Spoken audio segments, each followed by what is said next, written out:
नमस्कार मंडळी.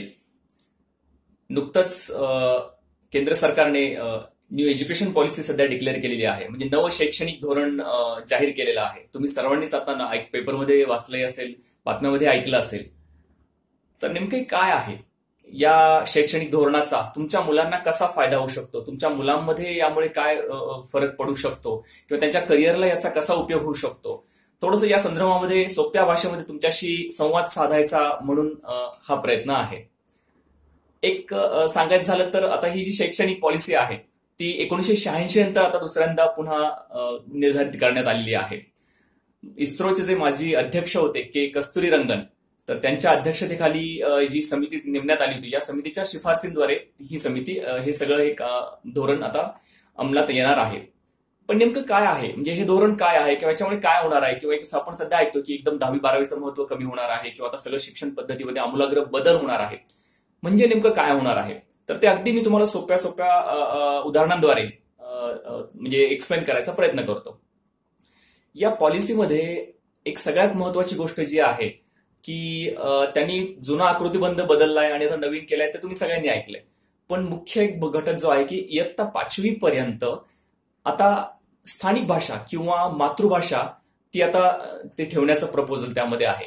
म्हणजे काय की जी सध्या एक सक्तीची इंग्रजी चालू होती की ज्याच्यामुळे बऱ्याच मुलांनाही त्याचा त्रास व्हायचा शिकताना, किंवा पालकांनाही बऱ्याच वेळा मुलांचा अभ्यास घेता यायचा नाही, कारण का अगदी दुसरीच्या मुलांना देखील की त्यांचा अभ्यास खूप टफ आहे, मग सरळ ट्युशन लावणं हा एक सोपा पर्याय पालकांकडे राहायचा, नाईलाज असायचा, कारण नाही ते इंग्लिशमध्ये आहे ते घेता येत नाही. तर ही अडचण आता एक मुख्य दूर होईल.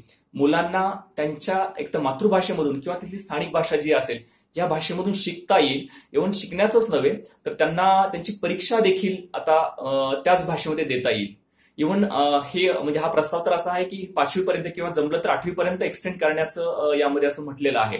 म्हणजे 8वी पर्यंत मुलांना त्यांच्या मातृभाषेत शिकता येईल. खरंच ही किती चांगली गोष्ट असेल, कारण सगळ्याच मुलांना इंग्रजी सोपी जातेच असं नाहीये, किंवा सगळ्याच मुलांना भले इंग्रजी कळत असेल पण लिहिता येईलच असं नाहीये. तर या एका महत्वाच्या मुद्द्याचा नक्कीच मुलांना फायदा होईल. आणि मुळात मातृभाषेतून जे आपले बरेचसे शिक्षण तज्ञ सारखं म्हणतात की मातृभाषेतून शिक्षण दिलं गेलं पाहिजे. कशासाठी? कारण त्यातून मुलांचा आत्मविश्वास उंचावतो, मुलांची आकलन क्षमता वाढते. कारण कुठली गोष्ट, एखादा नवीन टॉपिक जेव्हा मुलं शिकतात तर साहजिकच आहे ते मातृभाषेमधून किंवा स्थानिक त्यांच्या लोकल भाषेमधून ते लवकर ग्रास्प करू शकतात, लवकर समजू शकतात, की जे मे बी इंग्रजीमधून मर्यादा येतात. इंग्रजीमधून ती गोष्ट शिकायला कधी त्यांना जास्त वेळ लागतो किंवा त्या सगळ्या गोष्टी कळतीलच असं नाहीये, आणि मग त्यावेळी नाईलाजाने बऱ्याच वेळा रट्टाही मारला जायचा. आता ते तसं होणार नाहीये. कुठेतरी समजून उमजून घेण्याची प्रक्रिया ज्याला आपण म्हणूयात, तर ती आता सुरू होईल या निमित्ताने. तर हा एक खूप चांगला निर्णय आहे. दुसरा एक सगळ्यात महत्वाचा जो निर्णय आहे की तो आहे की व्यावसायिक शिक्षण.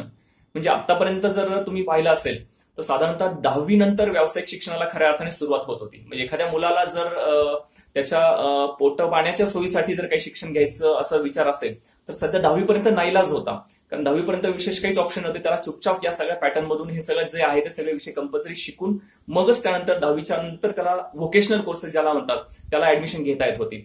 मात्र आता यामध्ये बराच मोठा फरक पडणार आहे. म्हणजे हे जे व्होकेशनल कोर्सेस जे आहेत याची सुरुवात आता डायरेक्टली 6वी पासूनच करण्याचा प्रस्ताव आहे.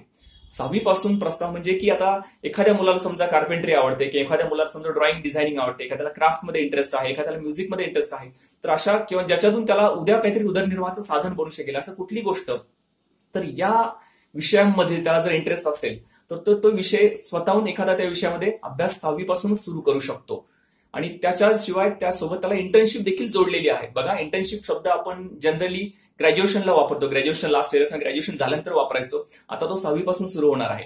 म्हणजे या मुलांना शिकतानाच अगदी प्रात्यक्षिक किंवा प्रत्यक्ष कामाचा अनुभव देखील घेणं या त्यांच्या सिलेबसमध्ये आता असणार आहे. म्हणजे प्रत्येकाला किमान एक व्यावसायिक कौशल्य अंतर्भूत ते शिकता यावं असा एक उद्देश या सगळ्या मागे आहे. त्या दृष्टीने त्यांना अगदी काही दिवस शाळेमध्ये म्हणजे नो बॅग डे वगैरे असं म्हटलं त्यांनी, की दप्तरच त्या दिवशी नसायचे, त्या दिवशी त्यांना फक्त या व्होकेशनल गोष्टींसाठीच फोकस करायचंय. अशा पद्धतीची 6वी पासून आता हा उपक्रम सुरू होईल. इव्हन कोडिंगचा पार्ट 6वी पासून इन्क्लूड होणार आहे, कारण बऱ्याच मुलांना कम्प्युटरमध्ये इंटरेस्ट असतो. मग जर एक ज्याला स्पेशली कोडिंगमध्ये इंटरेस्ट आहे ते मूळ 6वी पासूनच ते कोडिंग शिकायला लागेल. ज्यावेळी सुट्ट्या असतील किंवा ज्यावेळी स्पेशली त्यांचा नो बॅक डे असेल त्यावेळी ते मूळ डायरेक्टली एखाद्या कम्प्युटर ज्यांच्याकडे म्हणजे संस्था आहेत अशा संस्थांमध्ये जाऊन त्या रिलेटेड आणखी काही प्रॅक्टिकली शिकू शकेल. असा एक वेगळा एक काय म्हणूयात आपण की एक सँडविच प्रकार छान आता या निमित्ताने सुरू होईल. की ही व्होकेशनलची सुरुवात 6वी पासूनच होणार आहे. हा एक खूप चांगला निर्णय आहे. यापेक्षा आणखी एक तिसरी एक महत्वाची बाब या सगळ्या शैक्षणिक धोरणामध्ये जी जाणवते तर ती आहे की रिपोर्ट कार्ड. म्हणजे सध्या जर तुम्ही मुलांचं रिपोर्ट कार्ड पाहिलं तर एक मुख्य ठीक त्यांचे एक मार्क्स, त्या मार्क्सचे जे काही त्यांना ग्रेड्स मिळतात ते, आणि शिवाय बाकी एक्स्ट्रा करिक्युलर मध्ये समजा ज्या ऍक्टिव्हिटी असतील, मग ते शारीरिक शिक्षण असेल किंवा म्युझिक संगीत असेल किंवा त्या रिलेटेड, तर त्याच्या फक्त एक ग्रेड्स असतात. पण मुख्य वेटेज जे आहे किंवा ज्याला सगळ्यात महत्व दिलं जाते ऑब्व्हियसली मार्क, विषय जे आहेत त्या विषयांना किती मार्क पडले याच्यावरच मुलांचं मुख्यतः मूल्यमापन होत होतं. आता ते तसं होणार नाहीये. म्हणजे एखाद्या मुलाला सायन्समध्ये खूप चांगले मार्क पडले म्हणजे तो फक्त अगदी तोच त्याच फक्त हुशार आहे किंवा तोच चांगला, आता ही सिस्टीम राहणार नाहीये. थोडं या पलीकडे जाऊन म्हणजे 360 डिग्री म्हणजे काय सर्वांगीण त्या मुलाचा विकास कसा होतोय, म्हणजे ते मूल वागायला कसं आहे, ते सगळ्यांशी कसं वागतंय, ते इतरांशी जुळून घेतंय का वगैरे, किंवा भावनिकदृष्ट्या ते मूल कसं आहे, अशा या सगळ्या गोष्टींचा यामध्ये विचार होणार आहे. इव्हन मूल्यमापन जे आतापर्यंत व्हायचं, रिपोर्ट कार्ड म्हटल्यानंतर फक्त टीचर्स ते इव्हॅल्युएट करणार आणि देणार असा प्रकार होता. आता ते होणार नाहीये. म्हणजे टीचर्स ते इव्हॅल्युएट करतील, शिवाय त्या मुलाला स्वतःला काय वाटतंय स्वतःच्या त्या निकषांबद्दल हे देखील महत्वाचं ठरणार आहे. आणि आणखी एक महत्वाचा घटक म्हणजे त्याच्या मित्रांनाही, म्हणजे त्याच्या सभोवतालचे जे मित्र, त्याचे सराउंडिंग आहेत, त्यांना देखील या मुलाविषयी काय वाटतं हे देखील मत त्यामध्ये नोंदवलं जाणार आहे. म्हणजे थोडक्यात काय तर टीचर म्हणजे शिक्षक, ते मूल स्वतः आणि त्याचे मित्र परिवार या सगळ्यांच्या एक सारासार त्यांच्या निष्कर्षामधून त्याचं ते रिपोर्ट कार्ड बनणार आहे. याचा फायदा काय होईल? याचा सगळ्यात मोठा फायदा हा होणार आहे की प्रत्येक मुलामध्ये जो युनिकनेस आहे, एक वेगळेपणा जो आहे, तो यातून कळायला मदत होईल. कारण आतापर्यंत अजूनही जी मर्यादा होती की शाळेमध्ये हुशार म्हणजे ते मूल भारी आणि मग बाकीच्या गोष्टीमध्ये चांगलं असूनही उपयोग नाही, तर मग त्या मुलांमध्ये एक जो न्यूनगंड तयार व्हायचा, त्यांचा एक आत्मविश्वास कमी राहणं किंवा त्यांची एक आत्मप्रतिमा जी खालावली जायची, तर आता याला कुठेतरी निर्बंध येतील. म्हणजे समजा एखादा मूल मॅथ्समध्ये टॉपर आहे आणि एखादा मुलगा स्पोर्ट्समध्ये चांगलं खेळतो ग्राउंडवर, तर दोघांना समान इव्हॅल्युएट केलं जाईल, समान पद्धतीने वागवलं जाईल, त्यांच्या रिपोर्ट कार्डमध्ये दोन्हींना समान महत्व दिलं जाईल. म्हणजे करिक्युलमचा भाग, को करिक्युलमचा भाग आणि एक्स्ट्रा करिक्युलरचा भाग, आता हे असे भेदभाव आता होणार नाहीयेत. या सगळ्या गोष्टी समान पातळीवर गणल्या जातील. म्हणजे एखाद्या मुलीला ड्रॉइंगमध्ये खूप छान इंटरेस्ट असेल पण तिचं मे बी अकॅडमिक फारसं चांगलं नसेल, तरी देखील तिचं रिपोर्ट कार्ड चांगलं असणार आहे. त्याही पलीकडे जाऊन एखादा मुलगा खूप अभ्यासात खूपच कच्चा आहे पण त्याचं मात्र बाकीच्या सगळ्या मित्रमैत्रिणींशी त्याच्या वर्गामध्ये खूप चांगलं नाव आहे, सगळेजण त्याला खूप चांगलं मानतात, तो सगळ्यांना खूप चांगली मदत करतो, शिक्षकांशी बाकी त्याचं बिहेवियर चांगलं आहे, फक्त अभ्यासात मात्र खूपच ऍव्हरेज आहे, तरी देखील त्याचं रिपोर्ट कार्ड एकदम चांगलं असेल. म्हणजे वर्गात सो कॉल्ड सायन्स मॅथ्समध्ये चांगला टॉपर असणारा मूल आणि तो एकदम ऍव्हरेज असणारा पण बाकी सगळ्यांशी चांगलं कनेक्ट होऊ शकणारा मूल, हे देखील समान मानले जातील, हे देखील समान पद्धतीने इव्हॅल्युएट केले जातील. म्हणजे त्या मुलामध्ये माझ्यात काहीतरी आहे, मी कशात तरी भारी आहे, हा फील लवकरात लवकर निर्माण व्हायला सुरू होईल. म्हणजे फक्त मार्कांवरून कुणाचं इव्हॅल्युएशन होणार नाही, हा एक फार महत्वाचा बदल आता या शैक्षणिक धोरणाच्या निमित्ताने होणार आहे आणि तो खरंच खूप खूप मुलांसाठी तो चांगला राहील. एक आणखी थोडीशी वेगळी गोष्ट की ठीक आहे, हे झालं सगळ्या मुलांच्या बाबतीमध्ये, पण त्या मुलांचं काय की जे ऑलरेडी गिफ्टेड आहेत, की जे ऑलरेडी थोडे एक्स्ट्रा ऑर्डिनरी आहेत असं आपण म्हणूयात, म्हणजे जे इतरांपेक्षा थोडेसे पुढे आहेत, जात्याच एक गुणवंत आपण म्हणूयात की थोडेसे एक युनिक मुलं आहेत, तर या मुलांचं काय? म्हणजे तुम्ही आता सध्या एक नुकताच शकुंतला देवींच्या आयुष्यावर आधारित एक चित्रपट आलेला आहे, तर तो बघितला असेल तर की ती व्यक्ती जिनियस होती लहानपणापासूनच, कुठलंही त्यांनी शिक्षण घेतलेलं नव्हतं शालेय शिक्षण, पण तरी गणितामध्ये एक नकळत एक वेगळी हुशारी होती. मग अशी जी मुलं असतील तर या मुलांसाठी आता ही जी काही एज्युकेशन सिस्टीम आहे तर ही सगळी तशी टिपिकली स्लोली फॉलो करणं त्यांच्यासाठी कधीच गरजेचं नाहीये. मे बी ते कारण खूप पुढे आहेत, म्हणजे जो ऑलरेडी बुलेट ट्रेनच्या स्पीडने चालणार आहे त्याला टिपिकल लोकलमध्ये बसून प्रवास करायची गरजच नाहीये. त्यांच्यासाठी वेगळ्या प्रोव्हिजन्स आता असणार आहेत, मे बी त्यांच्यासाठी वेगळ्या संधी, वेगळ्या ठिकाणी डायरेक्ट ऍडमिशन म्हणूयात आपण, तर या सगळ्या अशा पद्धतीच्या आता नवीन काही प्रोव्हिजन्स यामध्ये येणार आहेत स्पेशली गिफ्टेड मुलांसाठी. आणि या व्यतिरिक्त आणखी एक प्रकार की जे आपण जनरली ओपन युनिव्हर्सिटी हा शब्द आपण ऐकलेला असतो, या पद्धतीने आता ओपन स्कूल हा प्रकार राहील की ज्या मुलांना नाही मे बी काही कारणास्तव किंवा त्यांचं काही दुसरं एक्स्ट्रा करिक्युलममध्ये खूप फोकस असल्यामुळे, म्हणजे चांगलं चालू असल्यामुळे जर त्यांना हे टिपिकल फॉर्मल एज्युकेशन घेता येत नसेल तर ते त्यांचं ते ओपन स्कूलमधून त्यांचं शिक्षण चालू ठेवू शकतात. आणि समजा त्यांना वाटलं मधल्या एखाद्या टप्प्यात समजा 3रीला म्हणा किंवा 5वीला म्हणा किंवा 8वीला म्हणा की आता मला पुन्हा फॉर्मल स्कूलमध्ये यायचंय किंवा एक्झॅक्टली उलटं देखील की फॉर्मल स्कूल मधल्या एखाद्या मला वाटलं की मला आता तिकडे शिफ्ट व्हायचं, आता मला फॉर्मल स्कूल नाही जमत आहे, तर हे शिफ्टिंग आता शक्य होणार आहे. हे खूप थोडेसे वेगळे बदल आहेत, पण ते झाल्यानंतर नक्कीच ते खूप छान राहतील. एक आणखी त्यात महत्वाचा पुढचा बदल जो आहे की जे आता आपण ऐकतो सारखं की आता 10वीचं महत्व कमी होणार किंवा 12वीचं महत्व राहणार नाहीये. तर त्यामध्ये त्यांनी आकृतीबंध असा केलाय की सध्या 10वी, 11वी आणि 12वी असं समजा आपण हे 3 टप्पे बघत होतो. त्यांनी याचा हा टप्पा आता ऍक्च्युली 9वी पासून सुरू केलाय. 9वी, 10वी, 11वी, 12वी. मात्र यामध्ये जसं आतापर्यंत आपलं एक स्ट्रीम होती की तुम्ही कोणती स्ट्रीम घेतली, सायन्स घेतलंय का कॉमर्स घेतलंय का आर्ट्स घेतलंय आणि मग फक्त त्या रिलेटेड विषय शिकायचं. तर आता हा स्ट्रीम पद्धत तशी नसणार आहे, ऑप्शनल्स असणार आहेत. ज्याला जे विषय आवडतील तेच विषय तुम्ही घ्यायचे, त्यानुसार तुम्हाला शिकायचे. इव्हन हीच पद्धत कदाचित 6वी, 5वी, 6वी पासूनही सुरू होणार आहे. म्हणजे सगळ्यांनाच सगळे विषय कंपल्सरी शिकलंच पाहिजे असं नसणार आहे. म्हणजे सध्या आयसीएससी बोर्डामध्ये जशी प्रोव्हिजन होती की 9वी पासून मुलांना काही ऑप्शन्स घेता येत होते, ज्याला मॅथ्स आवडत नाही त्याला कम्प्युटर सायन्स घेता येत होतं, तर या प्रोव्हिजन्स थोड्या आणखी लवकर सुरू होतील. म्हणजे काय की समजा जे विषय मुलांना खरंच नाही आवडत, एखाद्याला सायन्स नाही आवडते, तर त्यांनी विनाकारण सायन्समध्ये फार डोकेफोड करायची गरज नाहीये. त्याला समजा त्यापेक्षा एखादा बायोलॉजीचा विषय आवडतो, बायोलॉजी म्हणण्यापेक्षा हिस्ट्रीचा एखादा विषय आवडतो, एखादा जॉग्राफी आवडतंय किंवा स्पोर्ट्स मधला एखादा विषय आवडतोय, तर तो विषय ऑप्शनल म्हणून घेऊ शकतो. त्याने त्याच्यात जरी चांगलं केलं तरी देखील चालणार आहे. म्हणजे थोडंसं मुलांच्या कलेनी आता ही शिक्षण पद्धती होणार आहे. 9वी ते 12वी बद्दल जे मी बोलत होतो, यामध्ये सेमिस्टर पद्धत असणार आहे. म्हणजे टिपिकल रट्टा मारायचा वर्षभर आणि मार्क्स पाडायचे, थोड्या या गोष्टीला याच्यामध्ये चाप पडेल. 6-6 महिन्याला परीक्षा असेल, त्यातही जर वाटलं तर पुन्हा एकदा अटेम्प्ट देण्याची प्रोव्हिजन आहे की म्हणजे तुम्हाला वाटलं मला आणखी चांगले मार्क्स हवेत तर तुम्ही पुन्हा एकदा अटेम्प्ट देऊ शकाल, अशी तरतूद यामध्ये करण्यात आलेली आहे. आणि मुळात 12वी नंतर जे मूळ डिग्रीचा जो प्रकार आहे, पुढचा पार्ट जो आहे, तर त्यासाठी जसं अमेरिकेमध्ये सॅट एक्झाम असते, त्याच धर्तीवर आपल्या इथे आता एक कॉमन ऍप्टिट्यूड टेस्ट देश पातळीवर घेतली जाण्याचा प्रस्ताव आहे. म्हणजे काय की सर्वांसाठी कॉमन देशामध्ये एकच एक्झाम घेतली जाईल, त्याच्यामधून तुमचा ऍप्टिट्यूड चेक केला जाईल पूर्णपणे. म्हणजे तुमच्या विषयाशिवाय तुमचा एक जनरल ऍप्टिट्यूड चेक केला जाईल आणि त्या बेसिसवर तुमचे ऍडमिशन्स होतील. अर्थात ती एक्झाम देखील ऑप्शनल असणार आहे. आता या बाबतीत आणखी तरतुदी ज्या आहेत त्या हळूहळू कळतीलच आपल्याला, कारण अजून हा प्रस्ताव आता सगळं इम्प्लिमेंट व्हायला थोडासा वेळ लागणार आहे. परंतु एका दृष्टीने खरंच चांगलं होणार आहे. थोडं आणखी जर स्पष्ट क्लिअर सांगायचं झालं तरी जी ग्रॅज्युएशन सिस्टीम आहे, तर त्यामध्ये देखील बरेच महत्वाचे बदल आता होणार आहेत.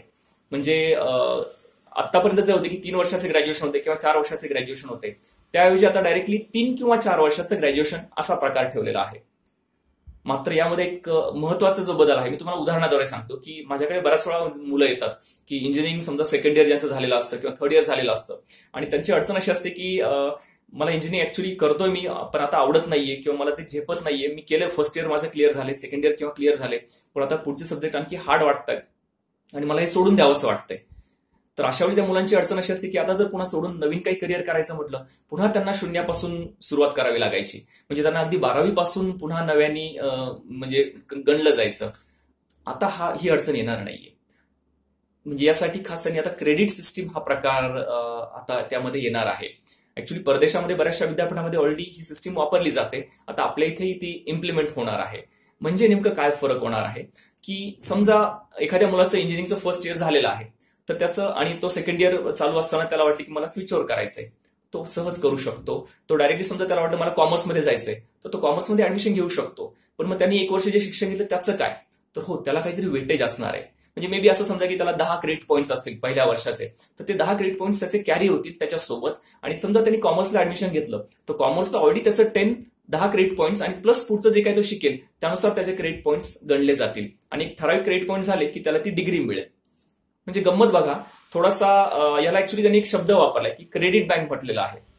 म्हणजे आपलं बघा जसं बँकेमध्ये एक अकाउंट असतं, समजा तुमचं एसबीआय मध्ये खातं आहे. एसबीआय मध्ये समजा आपण एखाद्या ब्रँचमध्ये अकाउंट उघडले, तिथे आपण समजा आपले पैसे भरू शकतो. समजा काही दिवसांनी समजा तुमची बदली झाली, तुम्ही दुसऱ्या गावाला गेला, तिथे समजा त्याच एसबीआयची एखादी दुसरी ब्रांच असेल, तुम्ही त्या ब्रांचमध्ये जरी तुमच्या अकाउंटला पैसे भरले तर बरोबर तुमच्या अकाउंटला ते पैसे जमा होत राहतात. म्हणजे तुम्ही कुठूनही जरी पैसे भरले तर बरोबर ते तुमच्या अकाउंटला तुमच्या नावावर जमा होतात. सेम याच पद्धतीने तुम्ही आता जे काही शिक्षण घ्याल तुमच्या त्या इन्स्टिट्यूटमध्ये, त्या इन्स्टिट्यूटच्या बाहेर म्हणा, ऑनलाईन म्हणा किंवा कुठूनही शिक्षण घ्याल, तर त्या प्रत्येक त्याचं जे काउंटिंग आहे, त्याचे जे क्रेडिट्स आहेत ते सगळे तुमच्या अकाउंटवर म्हणजे तुमच्या नावावर जमा होत राहते आणि ठराविक क्रेडिट पॉईंट जमा झाले की तुम्हाला डिग्री मिळेल. गंमत आहे. म्हणजे याचा फायदा काय होईल की बऱ्याच वेळा एखाद्या मुलाला ग्रॅज्युएशन जे समजा 3 वर्ष त्यांनी निवडले, 3 वर्षांनी तुम्हाला बॅचलरची डिग्री मिळेल. कदाचित एखादं मूल ते लवकरही करू शकेल. कसं की समजा एखादं मूल बीएससी मध्ये ग्रॅज्युएशन करतंय, त्याचे 2 वर्ष झाले, त्याचे जवळपास 70 क्रेडिट पॉईंट्स ऑलरेडी तयार झाले, 70 किंवा 80 क्रेडिट पॉईंट्स त्याचे जमा झालेले आहेत.